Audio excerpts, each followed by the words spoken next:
You are listening to Veggie Doctor Radio, and this is episode number 110.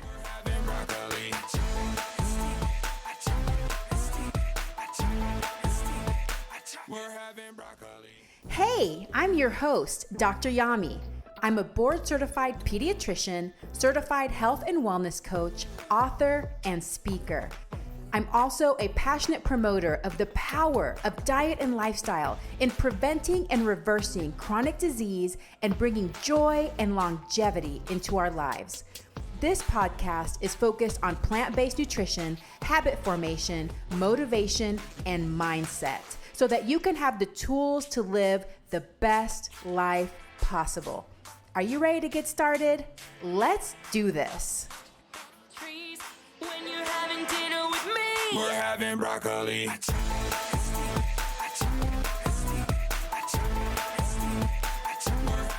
Path. And I think if more people took the time to listen, we would learn so much more. Everybody, wants to be a speaker all the time. They want to hear their own voice. They have a message to communicate. But I think, taking a step back and really listening on a regular basis can make a huge impact. Hello, veggie lovers. Welcome back to Veggie Doctor Radio. I have a really fun episode of Veggie Doctor Radio today with Iye from Iye Loves Life. But before I get to talking more about Iye, I want to remind you about what I announced the last episode, which is that I now have a Patreon account, patreon.com/the Dr. Yami. And I have started an affiliate shop at dryami.com/shop. So those are two ways that you can contribute to this show. Can you help me pay my editor and all of the different services that we pay for to make this show as good as it is, but hopefully soon bring you a superior experience, because that is what I hope for this podcast. So if you are a loyal veggie lover, would you please consider chipping in? It would mean the world to us to have you on our side. And also it would give us the opportunity, if you become a patron, to give you extra goodies, and we can get to know each other even better, which is so exciting to me. And then if you go to the affiliate shop and buy something you were already thinking of buying anyway, then it's a win-win, right? You buy something you already want, and then it helps support the show, and it also helps support the YouTube channel, which I'll be coming out with more recipe videos and restaurant videos soon. So thank you. Also remember that I have lots of freebies available, lots of free resources, how to replace dairy, how to replace meat, eating out resources at dryami.com/free. I want to thank Alex for the 5-star review of my podcast on Apple Podcasts titled Amazing Podcast! This podcast is a must for an individual or parent wanting to improve their life and the lives of their family members. It's evidence how much Dr. Yami cares about people. She asks wonderful questions, and each episode is a thoughtful contribution. Can't recommend enough, ending with a smiley face emoji. Hey, just a reminder that the information on this podcast is for informational and educational purposes only. It is not meant to replace careful evaluation and treatment by a healthcare professional. So if you have concerns about you or your child's eating, nutrition, or growth, consult a doctor. All right, let's talk about Iye. Iye is a graduate of The Ohio State University with a bachelor's degree in Spanish literature and international business. She's bilingual in Spanish. She's a social justice advocate and believes in fighting for total liberation for both humans and non-human animals. She's passionate about racial justice issues. She's a founding advisory board member of Plant the Power 614, a local grassroots nonprofit organization that seeks to cultivate a caring plant-based community for people of color that demonstrates unconditional love for ourselves, other animals, and our world. She is originally from Nigeria and raised in the United States. She currently resides in Columbus, Ohio. In her free time, she takes up being in nature, walking trails, watching foreign language dramas, and learning other languages. I think you're going to fall in love with Iye. She's so sweet. She has such an interesting story of how she came to be where she is. So I hope that you really enjoy. And just know that in a few days, we will be launching the pediatric series on the podcast. So if you have not already subscribed, please subscribe so that you can get all the notifications of all the great episodes coming out very soon. But before we get to that, we need to hear Iye's story. So on to this episode.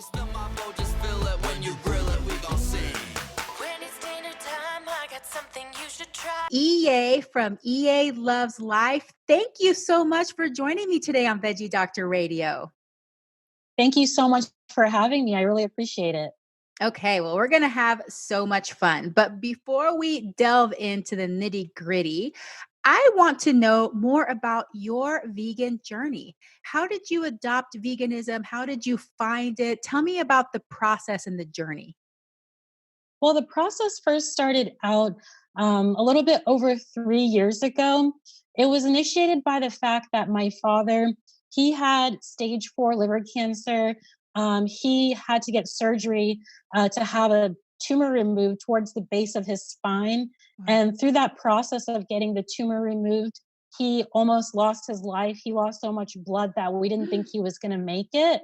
No. And it was an experience that really like shook the entire family, and it really made me think about our health and longevity and how, life is very temporary and fleeting, and it made me think that we need to take better care of ourselves. Thankfully my father's doing fine. He's in remission, Oh, good. and he's fully recovered from that. But afterwards, it got me on the trajectory of thinking, what are some things that I could do in my life to, live longer and healthier? So I ended up coming across a documentary called Forks Over Knives. And that documentary like put me on this whole path because it introduced me to the whole food plant-based lifestyle. Up until that point, I've heard of people who are vegetarian. I'd never heard of people who are vegan, and the word whole food plant-based was not even in my vocabulary. But I immediately took to the fact that the documentary says that, genetics load the gun, but lifestyle pulls the trigger. And I had never thought that I had any control over what's in my genetics. I'm like, my dad, he suffered from cancer. Other family members of mine have suffered from cancer. It's inevitable that at some point in my later life that I'm probably going to come across it. And there's nothing that I could do. But that documentary taught me that I could actually lower my chances and reduce my risk. So I immediately changed my diet over to whole food plant-based. And I was eating, really clean, fruits, vegetables, whole grains, legumes, and that type of thing. I had still incorporated dairy here and there, but then I learned that through a video I watched on YouTube called Dairy is Scary, there's actually ethical implications of eating dairy. So I immediately quit dairy after that and went vegan for the animals, for ethics, for, the environment, for all the other reasons. And I just became one of those like typical vegan, like documentary junkies because I felt great and I learned that I'm doing something, great for the environment and other beings. And I wanted to continue to learn on that path. So that's basically the story. Wow, I love that story. It's very similar to mine in that you started from more like a health perspective. You were opened up, you were empowered actually by this documentary that empowered you to be like, maybe I can control some of my health destiny. But then you started learning some more about the way that animals are treated, and then you just kind of went deeper on that path. So that's super fascinating. Now, when you changed your diet, did anybody else in your family pick that up? Have they been influenced by you at all when it comes to the health perspective? When it comes to the health perspective, my family members, they're incorporating more whole foods into their diet, more plants into their diet. But as of right now, I don't have any converts to the whole food plant-based lifestyle. But my younger niece, she said she wants to grow up, vegan because of my influence. So she gives me a lot of hope. The younger generations in general give me a lot of hope. Yes. And it just takes time. It's really funny what I found, because I'm coming up on 9 years of being vegan plant based. I celebrate my plantiversary in 4 days. And the people that seem the most skeptical and ask the most questions are sometimes the ones that surprise you the most, because all of a sudden they come up one day and be like, you know what? I changed my diet. I'm feeling great. I love it. And you're like, wait, what? What? That's how it goes. That is so true. It's really funny. Okay, so tell me more about the animals, and starting from that first video that you watched about dairy and what your mind went through.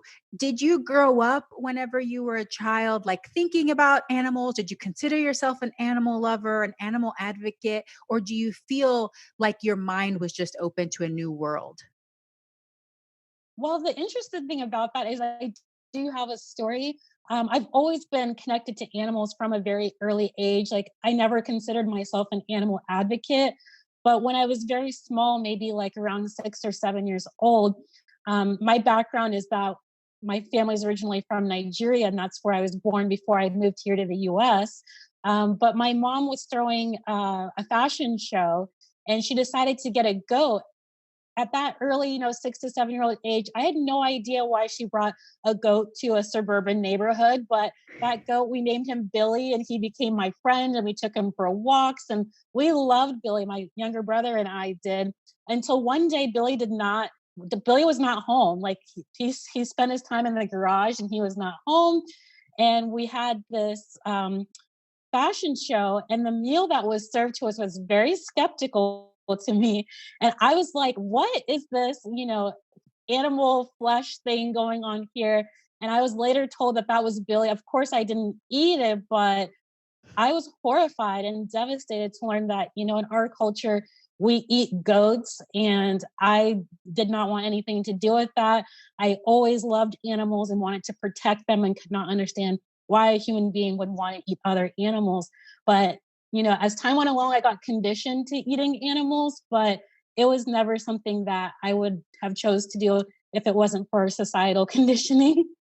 Wow, super fascinating. So your mother wanted that goat because it was probably a ceremonial, Hmm. cultural, like it was just going to be a special meal for this fashion show, Yes. kind of a big deal. So she wanted to make sure that the guests felt welcomed and well taken care of. And for her, this just made sense. You get the goat, you kill the goat, you eat the goat. And for you as a kid, you're like, what, wait a second. This was like this living creature that I was loving and taking for walks. And now he's in the meal. That's so sad. Oh my Yeah, it was gosh. pretty devastating. But I'm sure, did you say at that time that did you make the connection to other animals? Like, did you say, I don't want to eat meat anymore? Or what kind of happened when you were that little girl? I know. The thing about it is I didn't make the connection to other animals because, you know, as a society, everything that we eat, for the most part, animal based, is in other shapes. We don't Yeah. think about the living being that it came from. So I didn't make the ethical connection to, oh, maybe these chicken nuggets and this hamburger patty, belong to a chicken that could have been loved, or a cow that, should have been loved. I totally, blocked that part out because of cognitive dissonance. And then as I got older, I start to refer to these stories I had growing up of, connecting to even fish. Like, I would go with my family fishing, and I thought it was the most cruel thing to put a hook in a fish. And I didn't want to do it myself. I would refuse to do it. But I kept eating animals until later in my life.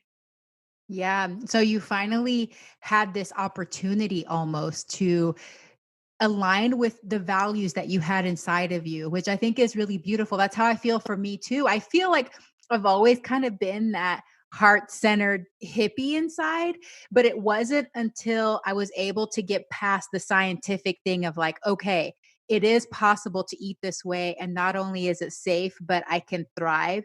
And then the rest of my values could be aligned with what I was doing. Cause really, it just all made sense to me. Like, of course I don't want to contribute to the suffering of animals if I don't have to, Hmm. so it sometimes can take several steps. Okay, so then let's flash forward. So that was when you were 6, and then you're a grown adult now.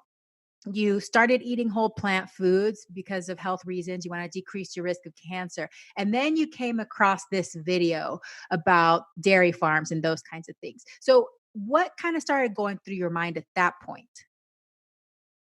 So when I watched Dairy is Scary, I just couldn't believe the fact that this information is hidden from the general public. First of all, the fact that we breed cows into existence for the purpose of getting dairy, which is a substance that human beings don't even need at all, and it can be very harmful to our health. I was just shocked at the fact that there's so much cruelty and horror that goes into it. Like, from the artificial insemination process, it's violating, the cow's rights of consent and, their ability to have their own autonomy.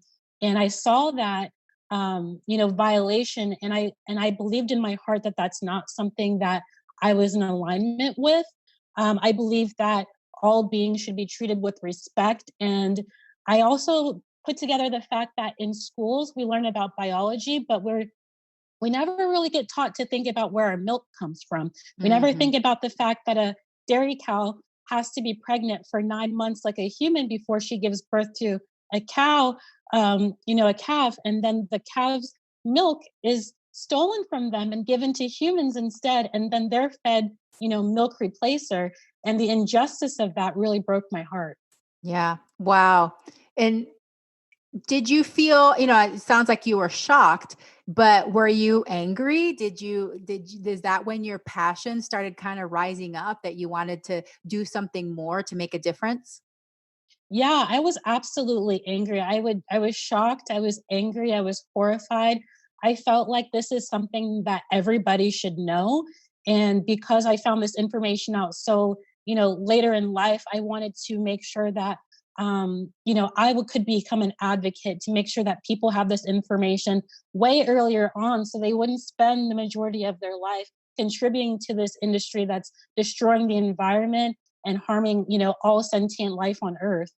Yes. Because there's definitely people out there that they're vocal about not wanting to know.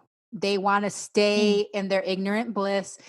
And I understand that. I think for humans, it can be really uncomfortable to discover some of these realities because we have so much empathy and because knowing how animals are suffering causes us to suffer. We feel that pain. And there's some people that I understand. They're like, I can't go there. I'm not ready to go there.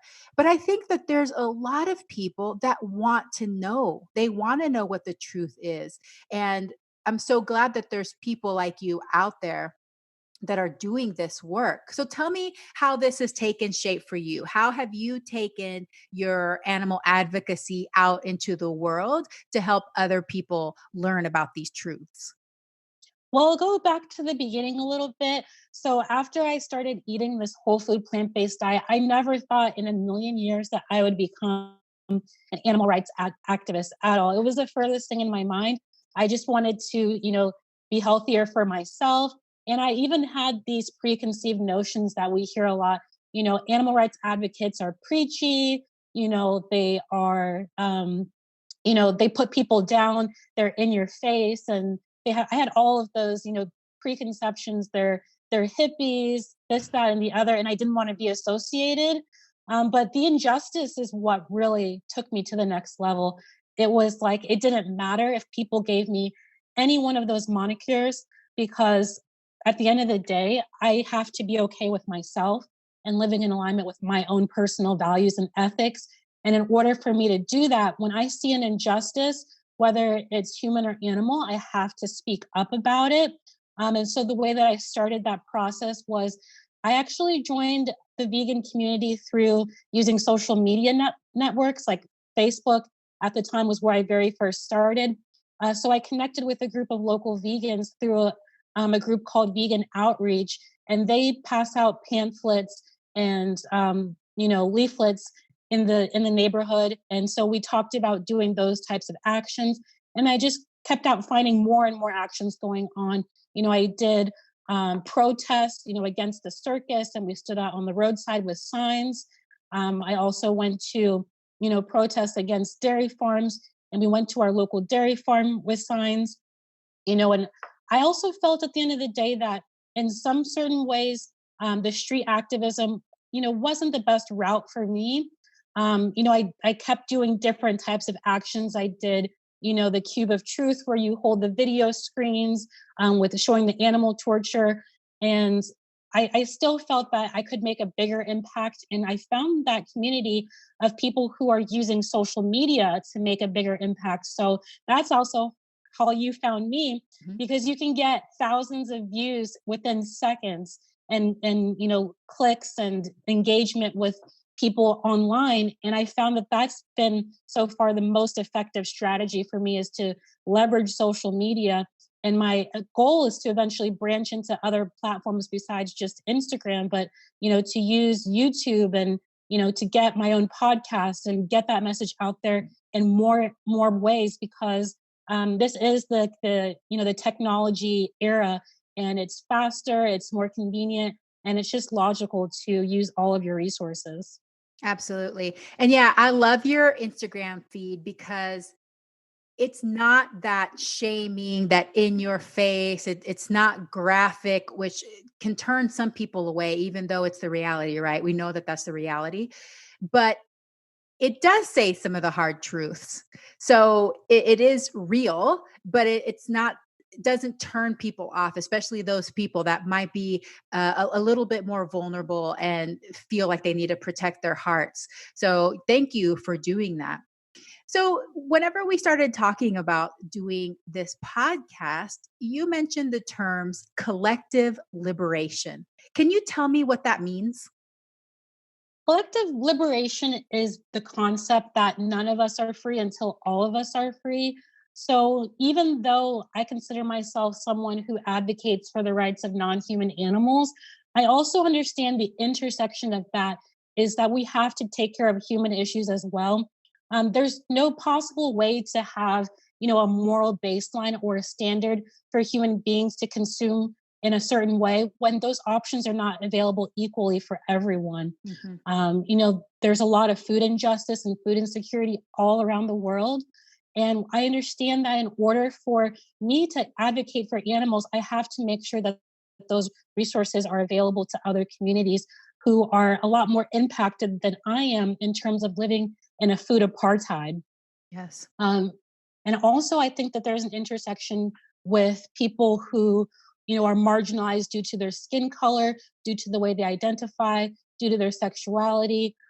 There's multiple different factors that play into living this lifestyle. There's people who are dealing with being, who are living as neurodivergent, who have, you know, an impact in terms of entering this community, because this community, they use ableist terms. There's still a lot of people who haven't learned how to, treat people who are different than them neurologically with respect. So I'm trying to unlearn some of my habits and become someone who knows more about different communities, so that when I share this message, I can share it in a way that's impactful to everyone without insulting their character.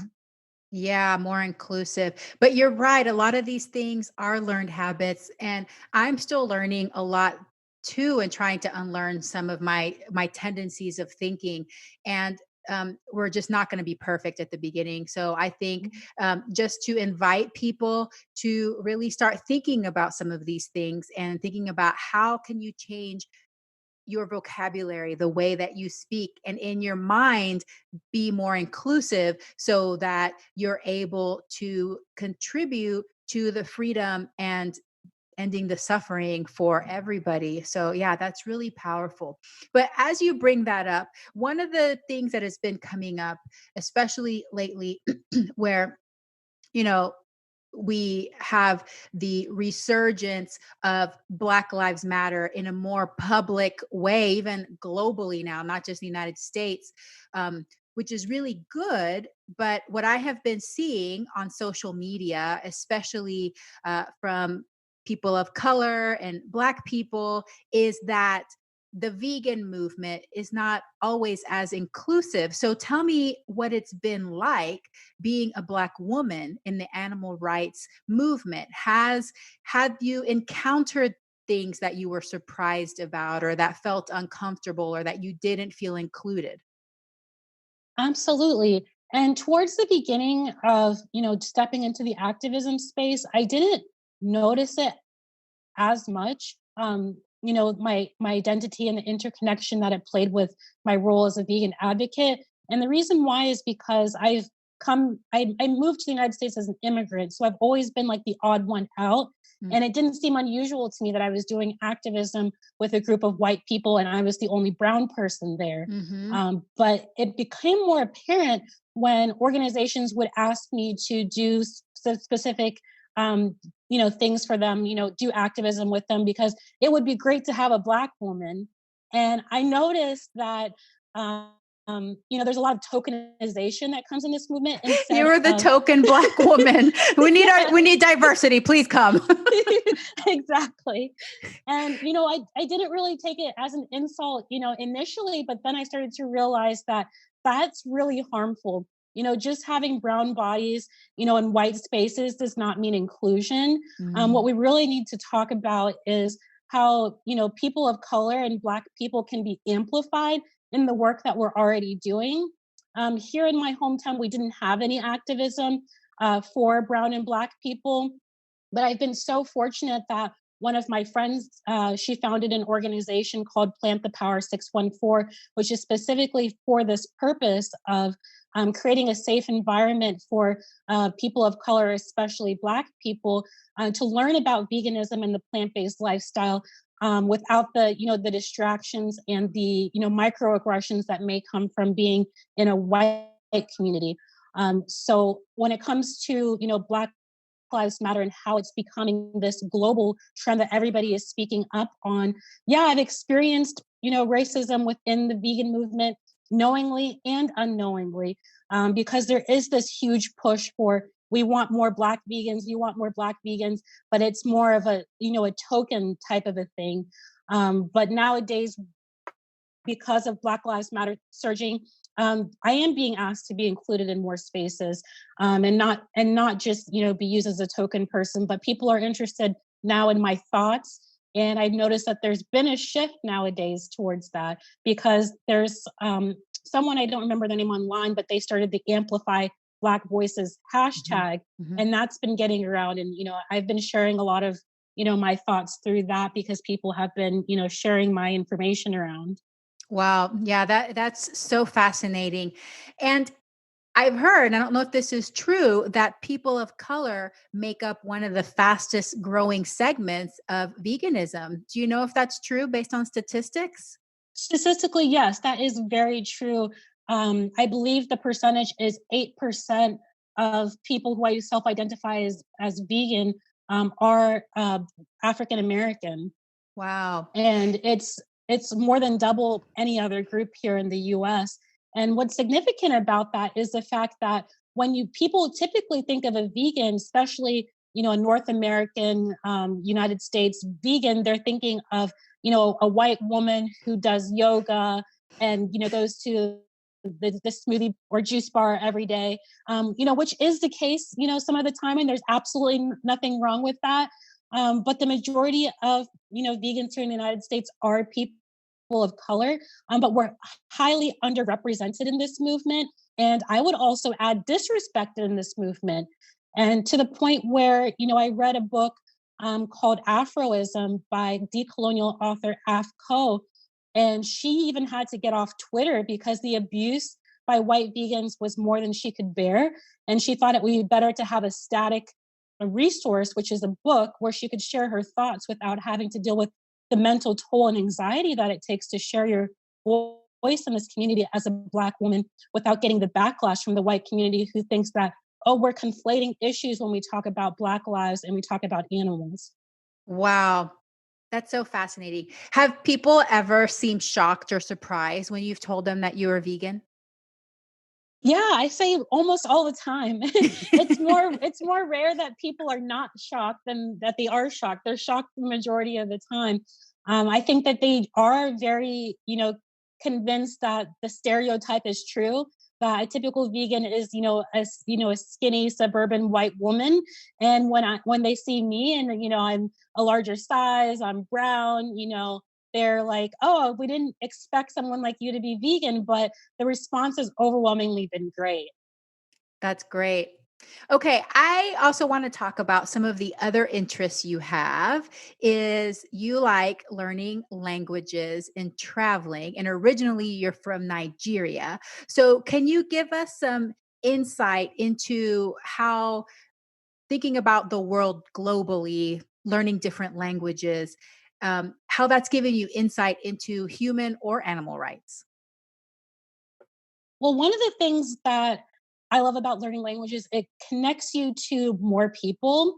And one of the languages that I know, not as well as Spanish. I actually majored in Spanish in school, so Cool. my Spanish is pretty fluent. But in terms of my languages, I also know a bit of Norwegian. So the world has really been open to me in terms of like meeting Norwegian activists and being able to follow how they do activism in their own countries. And I love to see that other countries are also taking into consideration collective liberation, because I did see that my Norwegian friends are protesting for Black Lives Matter all the way in Wow. Norway, where like the Yeah. population of Black people is like almost insignificant, but it became a thing of concern worldwide. And I think that learning different languages has opened me up to learning about other cultures who, I'm finding out they have, the same types of hangups about switching to plant-based as every other place in the world. Everybody wants to be unique and be seen as an individual, especially when it comes to their plate, because our Hmm. plate is our culture, right? And Hmm. they're like, oh, I can't give up my meat because I'm Nigerian, or I can't give up my meat because I'm Mexican. Well, come to find out, every single culture in the world says the exact same thing. Yeah. And the reasoning for not going vegan are the same, regardless of what country it is. It's all the same reasoning. I love it. That it's just connected you to so many more people and helped you see that really we have more things in common than we do different, right? Absolutely. That's great. Well, what tips do you have for people that are listening and this is really jiving with them? They want to step up their animal activism. They believe with about, this collective liberation. What can they start doing to move towards that? So, with collective liberation, I think a great place to start is start with reading and learning more about what it is. There is a resource online. I believe it is collectiveliberation.org, but I have to verify that 100%. But it gives the principles of what it is to, you know, um, live in alignment with collective liberation and what collective liberation means. So I would learn the principles of what it means. And basically what it is it's all about advocating for every different type of oppression. Obviously, one person can't do it all, Mhm. but it's about having that awareness and open-mindedness to the fact that yes, non-human animals are suffering. They're suffering in greater quantities than human beings are suffering. But that doesn't mean there needs to be an Olympics oppression of Olympics. We're not competing for who's the most oppressed, Yeah. but we're understanding that we live in a world where people can't divorce themselves from their identities. Mhm. So if you're suffering because of racism or sexism or heterosexism, that your struggle is valid, and you don't have to put your struggle behind advocating for the animals. That we can speak up for both things at the same time. Mhm. So I would recommend, like I said, first, looking at resources about collective liberation online, reading books like Afroism, which helped me so much, reading Racism as Zoological Witchcraft, which is also by the same author as Afroism, and then finding areas where you could advocate that don't have anything to do necessarily with animal rights, like speak up at, or get involved in a Black Lives Matter protest, or you know make sure you go and learn about people in the disability community and find out what resources they need and how you could support them. But it's also not about overshadowing people who live in the intersection, or co-opting those movements to talk about animal rights. It's about supporting them. And eventually, those types of people, they're going to ask you about your lifestyle, and you could introduce to them that you're vegan and how veganism is living in alignment with all of your moral values. And that way, they'll become interested in veganism. It's not about, going to a Black Lives Matter protest and saying, well, if Black Lives Matter, non human animal lives matter too. which I see a lot of white vegans wanting to do that. But that is not the right approach at all. Yeah, no, those are some great points. And I feel like vegans get criticized a lot by people that are in some of these other movements, activists for other issues, because there's like this assumption that if you are passionate and you care for animals, I guess your passion runs out and you don't have any care for anybody else or anything. They'll say like, but the children, or but this, or but that. And I think what you're saying is true, is that if you have passion and you have love and you have empathy for one cause, it doesn't mean you can't do it for another cause. So start exploring what other causes motivate you and what inspires you to go contribute and go support that cause, but make sure that you're not hijacking that cause for, the animal rights movement cause, because it's distasteful. It's not in good taste. And then people start getting a little fussy about that, because you're taking away from getting attention for the issue that you're at. So I think that what happens is we just get so passionate and we're like, but also the animals, don't forget about the animals. Because, it does seem like there's just not that many people talking about the animals, or so many people talking about this and that, but we can all join together and support each other there's so many issues that are important. They're all very important.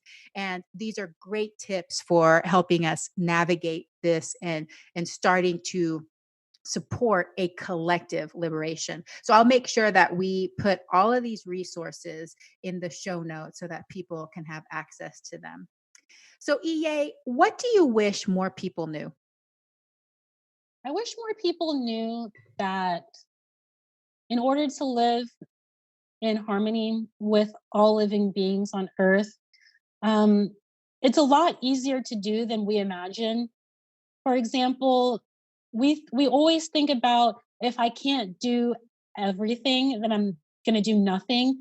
That's the majority of people on Earth. Like, if we're like, well, if I'm going to eat plant-based, that's not going to save all the animals. But you have to do at least one thing. You have to put your best foot forward and just try, because, I'm going to go out today and step on an ant doesn't mean that I shouldn't live my life.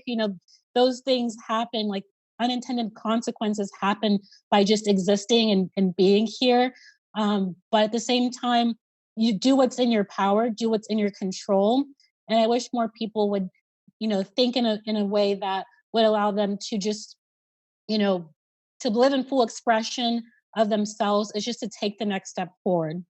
Oh, that's so beautifully said. Exactly. So drop the perfectionism, drop the all or nothing thinking, just do the best you can and believe that your contribution is enough. It doesn't have to save the world. You don't have to see this, magical salvation of the whole world for it to matter. It does matter. And that's really how movements are formed, right? By individuals coming together as a group and making a difference. So if we all said, well, I can't make a difference, we would never have any of these movements. So that's a very good reminder for that. Well, I would like to know, what personal habit are you most proud of? How did you develop it and how do you maintain it? That's a great one. I would have to say, I think my best personal habit is that I'm a listener. I think I enjoy, understanding other people's thoughts and emotions and what they're going through. And I just think I was born an empath. And I think if more people took the time to listen, we would learn so much more. Everybody, wants to be a speaker all the time. They want to hear their own voice. They have a message to communicate. But I think, taking a step back and really listening on a regular basis can make a huge impact, in developing yourself as a person, and also in just connecting with others. And people will love you more when they know that you care about them. Oh, yes. I feel like you were speaking to me, because I'm that person. I love the sound of my own voice. That's one of the reasons I podcast. And I'm just going to admit it, people. You probably know by now, okay? But I love speaking and I love being passionate and saying, but I need to work more on my listening skills. But it's so true that whenever you take time to listen, and to try to understand somebody else's perspective. Like you really give it an effort. You ask clarifying questions. You really try to see where somebody is coming from. That creates such a deep connection where you can form these bonds where we know, yes, we're different. We have different opinions. We have different perspectives. But like you said before, we probably have more in common than we have different, but it takes us sitting down and really listening. And I bet that listening skill really helps you in learning languages too. Oh, it really does. Yes. Yeah, because if you listen, you're really going to learn those intonations and those differences, those subtleties in pronunciation. So, yeah, what a great habit to have. Okay, Iye, tell me how listeners can connect with you. Where can they find all this amazingness that you're putting online? Well, I'm in two places right now. I'm on Instagram primarily and also on Twitter. So you can follow me at Instagram, and it's my first name, Iye dot loves, Loves dot life, Life. And on Instagram, it's the same, but with no spaces. So Iye Loves Life, and or on Twitter, Iye Loves Life, no spaces. Okay, perfect. Yes, and definitely follow her. She has very inspirational posts that she makes, and I think they're really great. Okay, so this has been fantastic. You've given us some really good information, very actionable, but I want you to leave us with one more piece, a call to action for the week. What can my listeners do this week to improve their lives? So this week, I would recommend watching at least one documentary because there's hundreds of documentaries on plant-based lifestyle and living. And you know, it might take time to find the one that most resonates with you. But this week, watch at least one documentary. And I'll throw out, one of my favorites, which is The Game Changers that came out recently. And it's about athletes. And I recommend that one. Okay, that's such a good one. I had the urologist that was on the Game Changers on my podcast as well. He's so good. But yeah, that's a really great documentary. You also mentioned Forks Over Knives. There's What the Health. I mean, there's so many. And then, of course, there's Earthlings, which is a classic, and so many more. So that is a great call to action. I did find a really great article that had like 47 vegan documentaries. And I have it linked on my Instagram little bio, but I'll also link it to this podcast as well. So if you need inspiration, that was a great call to action. Well, Iye, this has been so fantastic. Thank you so much for coming on my podcast. And thank you so much for the work that you're doing. Oh, it's been my pleasure. Once again, I appreciate you having me on. Well, I hope that you have a very plantastic day. Thank you. You too. I hope that you enjoyed today's episode. Thank you for tuning in, and I look forward to having you back again next week. A very special thank you to the band Rocket Surgeons for permission to use the Broccoli song. To find out more about the Rocket Surgeons, please visit their website at rocketsurgeonsband.com or Facebook at Rocket Surgeons Music. Please subscribe so that you never miss an episode. Also, all of my social media links can be found in the podcast description. Send me a message and let me know what you think of today's podcast. Sharing is caring. Please share, rate, and review my podcast, and drop me a line if you have ideas for future episodes. Thank you once again, and have a plantastic day. We're having broccoli.